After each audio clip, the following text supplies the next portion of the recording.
My name's Dave Hext. I'm the principal percussionist of the Halle Orchestra.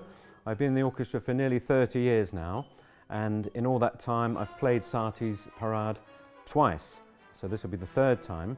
We did it not long after I joined in the early 90s, and then again I think maybe 10 or 12 years ago. It's quite a feature for percussion and quite demanding in terms of the notes we have to play and also the instruments we have to get for the performance. The first time we played the piece, back in the early 90s, the bottle phone that I had was different to this. The bottles weren't suspended, they were just laid flat, and they didn't resonate so well. I think it's important to have them hanging, as Satie suggests actually, so as they ring a bit better. So now Satie's score asks for a splashy puddle sound. Now that's quite hard to achieve on stage without making a bit of a mess. So the idea I've had is to get this receptacle of water and just shake it. So we're getting that sound there. Now it's not very loud, but I'm hoping that with the aid of a microphone that should come across to the audience well. We also have to play a lottery wheel, which is a rather strange instrument, very hard to track down, but we've managed to get one. Brightly coloured, as you can see. The most important thing is we get this clicking sound. Okay, so we turn it like so,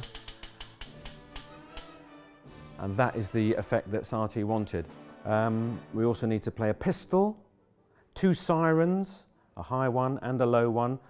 For the low one, we're using an air horn, which is really loud, so we have to do that off stage because it really is unpleasantly loud for the people playing it and for the people close to it. We also need typewriters, and now my speed typing is not what it used to be, so we've got a couple of the office staff from the Halle, Marianne and Will be joining us on stage to play the typewriters. We've got a couple of really old school typewriters and bells for that, so they're very excited about that, so they'll be featuring front of stage if I've got anything to do with it. Satie's Parade was written at around about the same time as Stravinsky's Rite of Spring, which is why we're pairing the two pieces in the concert. And the concept for Parade was an idea of Jean Cocteau's, and he asked Satie to write the music, and he also asked Picasso to do the scenery. So it was quite a collaboration.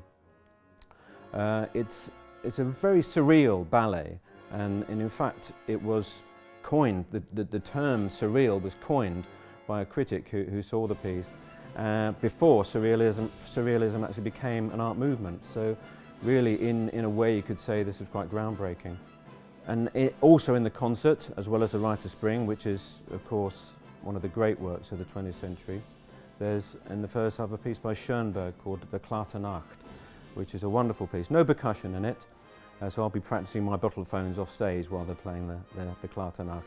But an absolutely beautiful piece. Schoenberg is often thought of as a rather unpleasant composer to listen to, and of course once you got into 12-tone music then you could argue that that is the case.